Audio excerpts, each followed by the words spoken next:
And I'm seeing the signal that we are live on YouTube. Yep, it's setting it up now. Okay.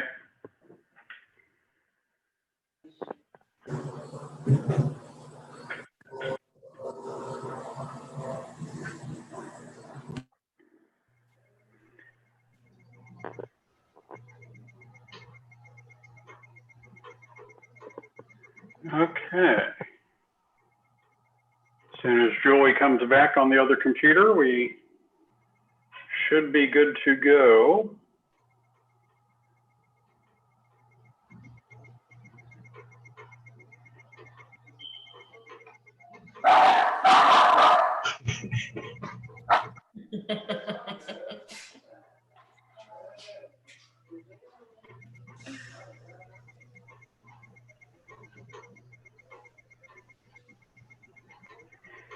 Okay.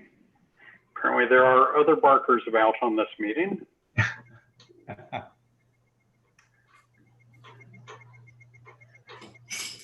I know, mine is like scrounging around her food dish. I'm just waiting for her to crash this meeting. Okay. Julie's back. It looks like we're live on YouTube. Let's get this underway.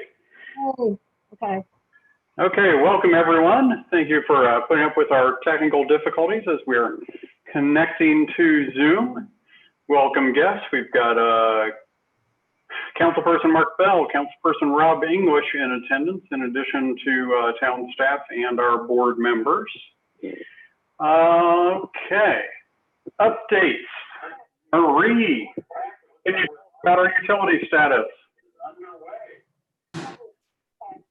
Well, about an hour ago, I sent out the 2 utility status reports. I can share my screen if you would like to highlight anything. Would that be helpful? Okay, updates. And Who is not muted? is Julie's other computer, I'm guessing, is. About an hour ago, I sent out. Let me just see if I can share my screen.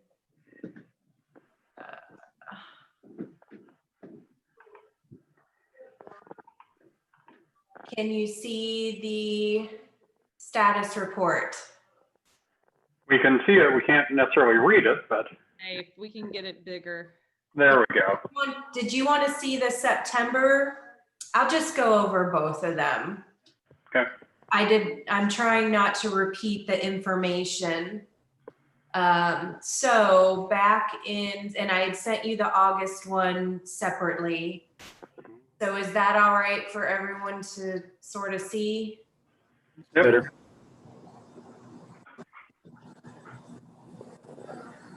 Okay, so things are chugging along.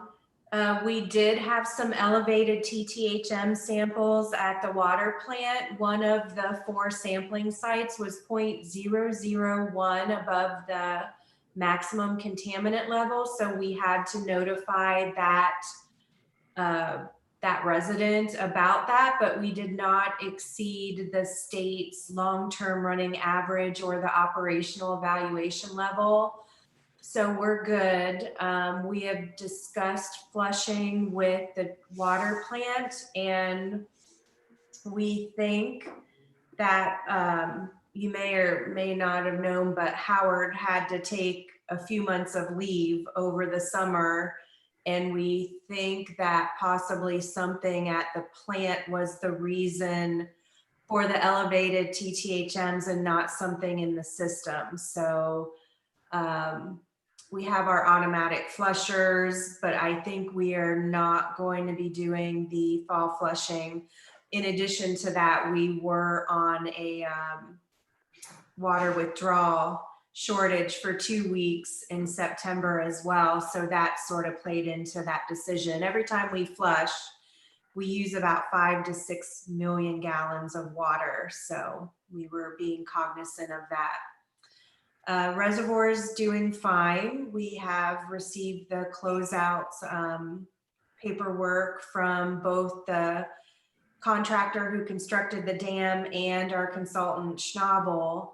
So all that is closed out. We've got a O&M plan, emergency response plan, and the road contractor, Smith Rowe, out of Mounts Airy, has begun their project. They have closed Mill Creek through October, and then they will open that back up and close Car Store because each of them depends on a detour. So that is moving forward. Everything seems okay there. The recent rains have not helped them much, but I think they're pretty much still on schedule to flip the roads. They're doing a culvert on Mill Creek and a new bridge on Car Store, and both roads will be raised.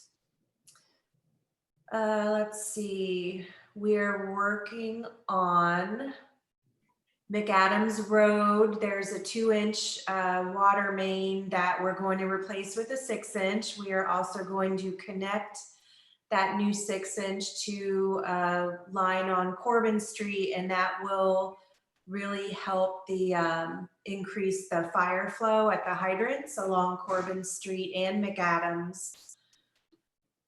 So that is a design. Right now we're planning on doing that project in-house, but we will see how the crew feels about getting into that.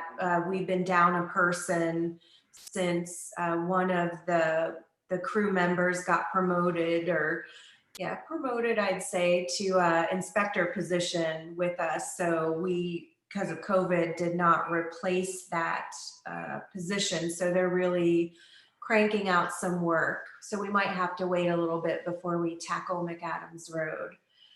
We have some interconnects to make along Old 86 between our existing 12-inch main and our 16-inch main that we took a portion of from OWASA. That was our interconnect. That has been approved by the board to go forward, and I've got some bid ready documents. So the twist is on that. We've had some breaks on the 16-inch main. The 16-inch main is serving Collins Ridge, and the interconnects will help the redundancy with Collins Ridge. But since that 16-inch currently doesn't really serve anybody except the transfer of water in emergencies or mutual aid assistance with OWASA, it would be very wise to make sure that line is in its best shape. I think what is happening with that line, and it's a very old line, is that around the gas stations, that petroleum in the soils may be affecting the pipe, because the breaks that we have seen, we've had about 3 in the past 6 months, 7 months, and 2 of them within 2 months out by the Shell station and the Autorific car wash. They are like the pipe has just like been eaten away at the bottom. It has not been like a sheer break that sometimes we see if it's not bedded properly and the pipe shifts. This is more of a corrosive type issue. So lining it would be an option. So I want to try to combine that with this high fill contract. One of the things that we're looking to use to accomplish this is the leftover 2018 bond money from the reservoir. We've got a few $100,000 left on that, and we are told that we are able to roll that over to another viable project. So investigating on that. The modeling, so this has started. Let me flip over to the October report and zoom in. So I've repeated some of the stuff. So current, just hot off the presses, is this month's report, October 1st. So we're good at the water treatment plant since the last report. No other compliance issues. We have one of our high service pumps. Those are the pumps that pump from the finished water in our clear well or holding tank to the tanks in the system and then the people. That is being serviced and will be back in a few weeks, but we're doing fine without it. Already told you about the reservoir. Scrolling through here, we're not on any withdrawal restrictions right now. The rains have definitely helped with that, but the reservoir is still a few feet below normal, but we're trying to actually keep it that way because when the contractor starts on Car Store Road, they need to drive some sheet piles into the sides of the creek up where they're working before it goes into the reservoir. So they are wanting us to keep the water level a little bit lower to facilitate their work. What else? Julie's working on a project to collect the names or verify and collect the ones we don't have and verify the ones we do have. The people who we would need to contact in a water emergency.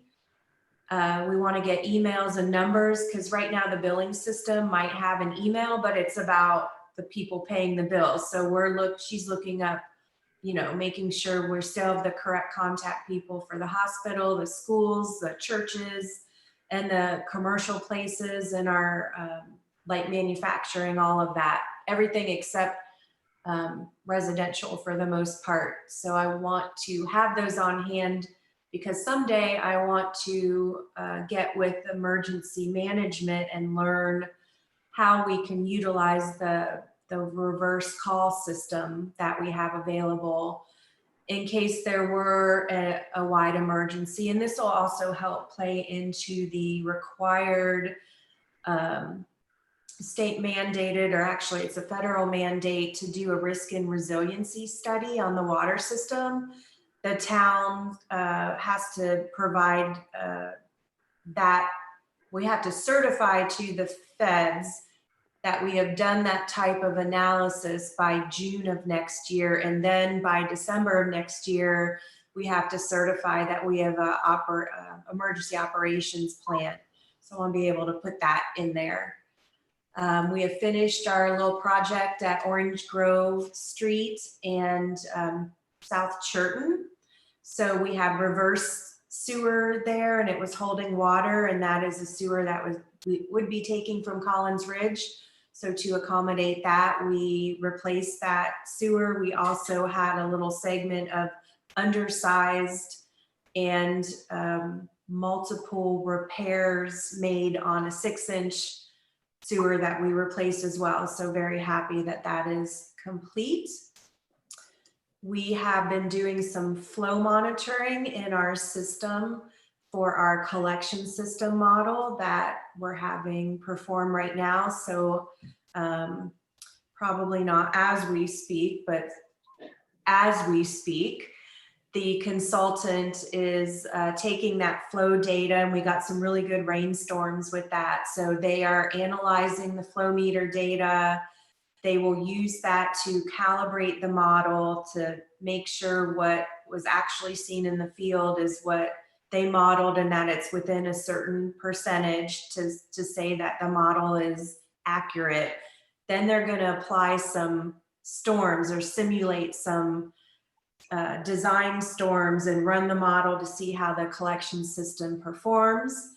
If we are showing that we are undersized, which I think it probably will with the potential growth that we're having, we are going to have to shift our focus and our budget to collection system improvements. We have concentrated on the plants the last several years because of other regulatory drivers. And we have not done a lot of work on our collection system, like major upsizing and replacements or extensions for that part, except for developers. So we want to make sure we can accommodate all that. So that's going on, and we're excited to get the results, but it's going to be a few more months. I'll keep you posted. Also in conjunction with the risk and resiliency requirements that we have to meet by next June. Another consultant has been doing a redundancy study on our water system. So their modeling program has this cool little feature that can basically simulate a main break anywhere in the system, and then it takes the valves that are in the system and it says if the pipe breaks right here, then these are the major people who will be out of service. And that will help us determine where we can add valves to minimize outages, where we need to double up on pipes, like from the water plant, in case like a big pipe breaks there and we can't get water out to the system. What do we do? Can we loop our line somewhere? The most cost-effective result would be we simply need to add more valves in the system to minimize the isolation. So we're going through that. They're also going to tell me if the plant goes down, how much time we have in the system to serve everybody under the current demands that we're seeing, average and maximum, how quick we got to work and what we got to do. And this is without using our interconnects. We always have our interconnects, but we want to see just how long we can hold our own. So that'll be interesting. And then this doesn't even look like what I sent you because I added something else, something I thought you would probably want to hear. And I tried to contact Daphna, but they have been really busy the past few days. So I'm going to give you just a brief finance update of what I know and have heard is going on, because I'm not super connected with the billing and all that stuff. But from what I understand, we resumed cutoffs, and this month was our first cutoff since the pandemic started. We had over 200 people that were cut off, and normally we have 100.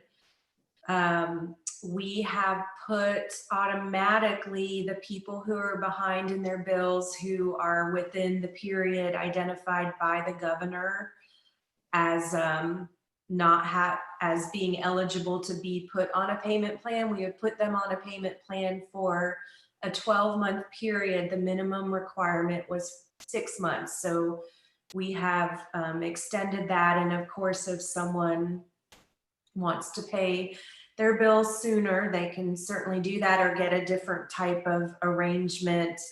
They can talk to finance about that. Finance is the only department accepting customers in the building by appointment only. The rest of the town remains closed until further notice. So there are still a lot of people working from home, and there are a few people working at their office in isolation, except our crews are obviously out and doing a great job keeping safe and getting things done. Other things on finance, we have given, the town has obtained a portion of the relief funding through Orange County. I think it was issued, and one of the commissioners can probably correct me, but I think it was federal funding issued through the state to the county, or somehow it trickled to Orange County, and they were able to distribute to the municipalities, local governments within the county. So we had two rounds of assistance funding. The first round, I think, was distributed in July, and it was close to $80,000, something like that. And the board voted to basically cut that money in thirds, and they gave about a third of it to OCIM to help with utility bills for people who needed help. And then also to housing for people who needed help paying their rent or mortgage. And then for food, people who need food. We recently got a second round of that and have distributed it the same way. So I believe to OCIM, we have given a little bit over $50,000 total to help people. There's been recent preliminary inquiries to our legal team as to whether we were allowed as a town to contribute more from our general fund to OCIM if all the relief monies were spent and we were still having trouble. Could it be something that the board could consider? And it would be the board to decide that, but it was interesting inquiry, and I think we have learned that the answer could be yes. We can't do it from the enterprise fund, which is the fund that we're looking after, but from the general fund, perhaps. So we'll keep tabs on that and see where that goes. I have probably talked way too much, so let me know if you have any questions. Marie, I have a question. Yes. I know I brought this up at the last time I attended this committee, so that might have been like March. But what kind of flexibility do we have to spend fees and penalties that we accumulate to offset some of these other pressing needs for water in the pandemic? Or what restrictions or guardrails are there around the fees and penalties that we collect? Does it just go back into the enterprise fund? And it does, and I understand that we cannot use the enterprise funds to donate to OCIM, and we have not, we want to continue running our assistance program through OCIM. And I think that's one of the reasons why we utilize them. So I don't know exactly all about it, but as for penalties, there was an interesting prohibition that I don't think a lot of municipalities know, that we can't charge a penalty or fee for someone tampering with our hydrants. We need to take them to a civil court if we catch someone. So I'm not sure of the other fees that finance collects or penalties and what their limitations are, but I can, when I get up with Daphne, I'd be glad to report back on that. thank you. Marie, I have a question about the utility status report. Yes. The September with the elevated levels, I'm assuming it was resolved, correct? Yes. Okay, so if it doesn't show up if you're unable to make that statement in that month, does it say that? In September? Yeah, In September, I was reporting that our August, we take quarterly samples, and these are for disinfection byproducts, which can be caused by a variety of things. And one reason is that we use chlorine for our disinfection as opposed to UV. So I hope when we get to upgrading the water plant someday that we can switch that. Chlorine's not the best. so yeah, I understand that part of it. Just for sort of, and I know that we didn't exceed the long-term run, but maybe on the next report, just to close that loop, maybe just mention that the levels are normal or within whatever. Have we received another test since that test? Right. So it's a quarterly test. So It's only a quarter. Okay. It's quarterly, and so yes, when we get the next quarterly sample results, I will let you know what they are. Okay, thanks. Anything else? I know it's been several months of What's going on? There's a lot going on, but we're keeping it together, and the guys are doing a fabulous job on the treatment side and our field staff. I can't thank them enough for pushing through everything and getting things done and serving the customers. And they're all still healthy, right? They are all still healthy. They're wearing their masks and they're keeping their distance and cleaning their spaces. And Any other questions on our engineering report?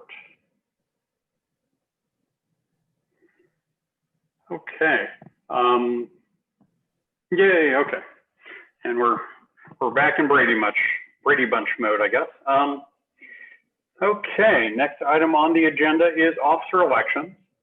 And with the officer, and that's really why that I made sure we were going to meet this month, because the officer elections were due in September and we kind of missed it. The other piece is I will not be serving again. I have resigned effective October 20 because I am about to move out of Hillsborough. And I think that this is the first that you guys have heard that, except for Jen, who's on the I other might side. have mentioned it to some people. So we need to do an officer election and I'm not it. Well, I was going to nominate you, Dan, so that just throws that all up in the air. That's why I thought I'd say something. So everybody has 30 seconds to think of someone else to nominate. Well, I'd like to nominate Artie. Artie, you're on mute. You okay with becoming a chairman? Yeah, I guess. Is there anyone else who'd like to make a nomination?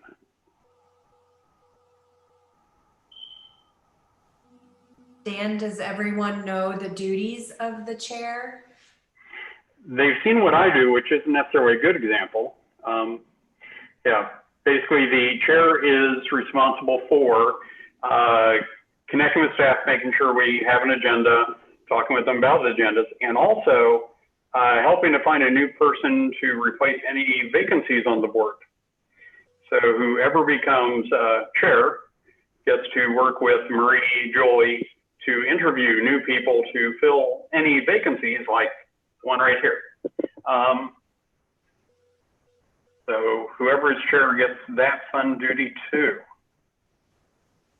We have a nomination for Artie. Do we have any other nominations? That's great. Say anything?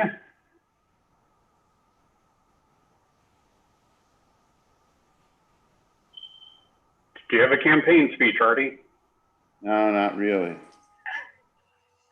Okay. With no other nominations, let's proceed to a vote. And because we are on Zoom, we should do it as a roll call. Julie, do you know who everyone is right here? If you will call our names and everybody say aye to Artie or nay, we'll get a vote in the record. Julie, please call the roll. Jim Sykes, Aye. Paul Hoff, Aye. Saru Salvi. Aye. Who's that sitting in the dark? That's Barry. Harry Huff. Aye. Artie Nay. and Daniel. Aye. Okay, so we have a new chair. We need to get a new vice chair.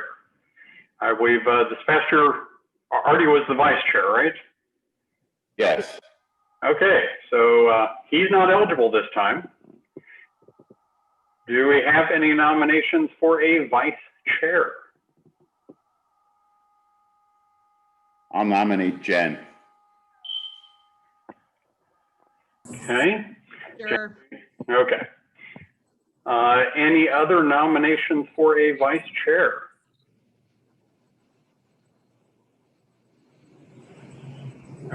Hey, Jen, do you have anything to say in your defense? I told Artie this was gonna happen. Well, this was That's part what of he it. said. That's who I told Dan. I was like, yep, Artie, I gotta warn you, this is probably gonna happen. Yep. So my psychic abilities are a good selling point. There you go. And attending other boards where I've announced that I'm about to move anyway, yes. And understanding, as we get to see on planning, sometimes the vice chair does have to chair. Yep. Oh, yeah, I plan on doing traveling next year, lots of it. As long as I don't have to stand in the cold, I'm good. All right. Yep. Yeah, and unlike me who's here all the time, Artie actually does things and goes places, yeah. He'll warn me beforehand in the diner when we run into each other one night. Yep. Okay. Okay, let's do another roll call. Julie? All right. Paul, Aye. Saru, Aye. Mary, Aye. Artie,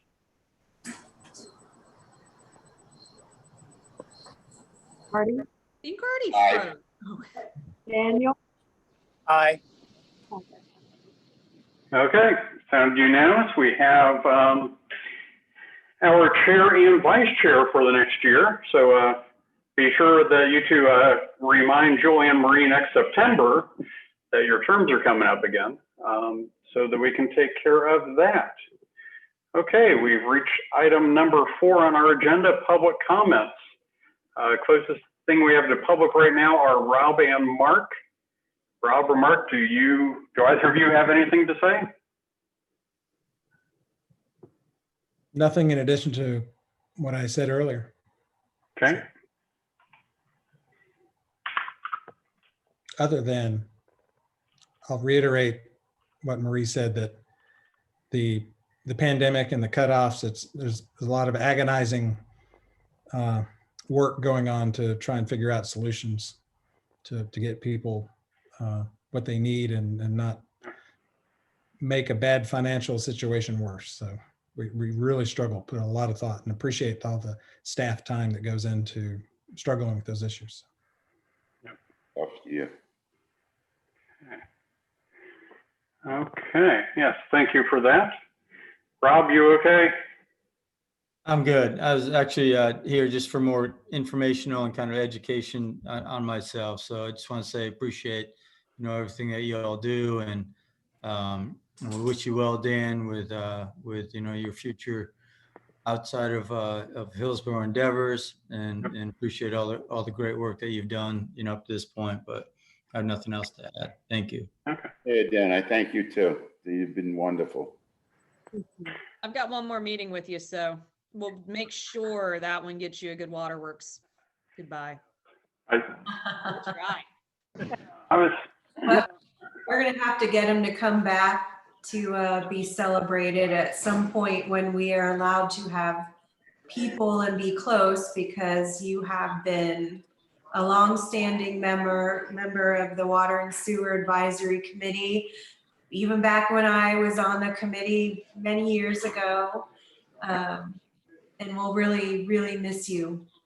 We'll get you a gold-plated fire hydrant. That's a great idea, Artie. As your new duty as chair, you can look up where to get one of those. I was given a gold spray painted hydrant wrench the first time I left the committee, so a matching hydrant sounds great. No, just behind me to see if the hydrant wrench was still back there. I think I've packed it in a box for the move already. Well, a new hydrant would be great for your landscaping on your new house. It will make your dog real happy. Yep, the dogs will be happy to have a hydrant around, yes. Okay, thank you everybody for the kind words. I am only moving across the border to Alamance County, but it is time for me to resign from the committee, because I'm not going to be a customer for that much longer. Okay, we've reached item number 5, future agenda items. In some ways, this will be contingent upon y'all meeting again. Exactly. Yep. So I'm going to say that Artie, let's just have you consult with Marie and Julie on the next agenda, the next time that you find a need to meet. Obviously, the rate study has been on hold during our pandemic, so it's going to be up to you and the committee how you wish to proceed on that. Okay, and with that, I'm going to skip off of future agenda items and see if anyone is prepared for a number 6 move. Actually, I do want to get your feeling on, do you want to continue to have monthly Zoom meetings, or do you want to wait a little bit and see when we can safely get back together in person? My opinion on it is that maybe just go back to the bi-monthly till we can eventually, you know, meet in person again at this point. But I mean, bi-monthly, at least we know what's going on. It's. And I will Everybody else remind feels about it. that your charter, when the committee was set up, I think it says at least quarterly. So you're not messing anything up with the charter by reducing the meeting times. Okay. So one thing would be that we really need some new finance data.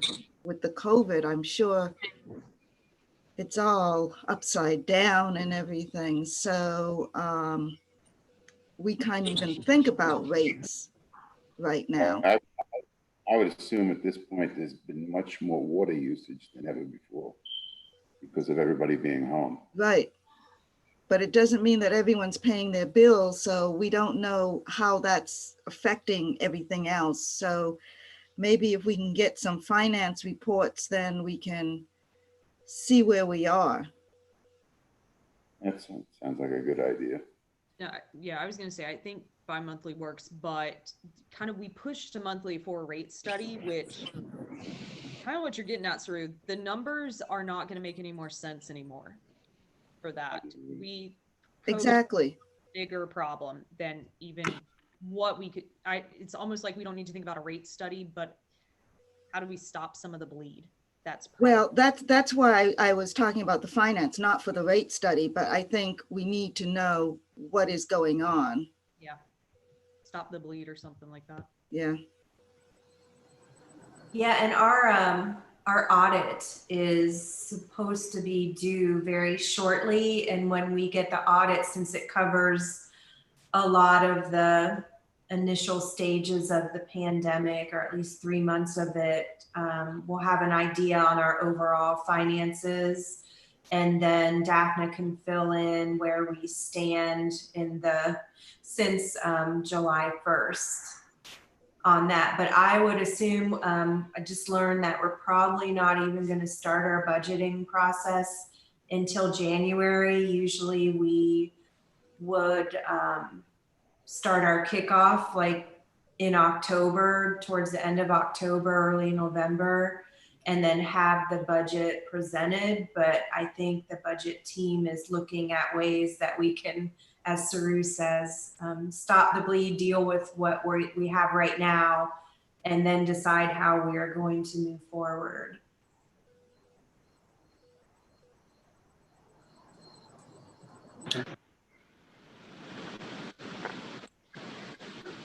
Okay, so it sounds like every other month and hoping to get some numbers in. So Artie, make sure you chase those people so you get some good numbers for the next time you meet. Yep. Anything else we need to cover before we close it out for the evening?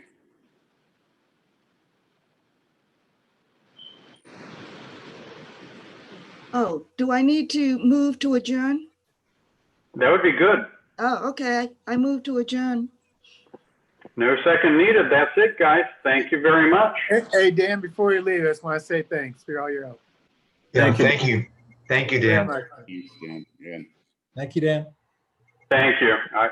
I'll see you in Alamance County where my office is. Yeah. I'm in Mebane and I'm in Graham a lot. So. Okay. No. We now have a shop in Graham. right. Yeah, I can't wait to try it, Barry. Don't be I'm a at the stranger. courthouse. I'm gonna stop in. Yeah, okay. I want to thank Julie too for maneuvering through her first Zoom meeting. So Yeah. well done, Julie. Thanks, Julie. Really. And we made it live on YouTube. Okay. Sure. Thank you, Dan. Everyone. Thank you, Dan. Bye, everyone. All right, good to see you all. Good to see you.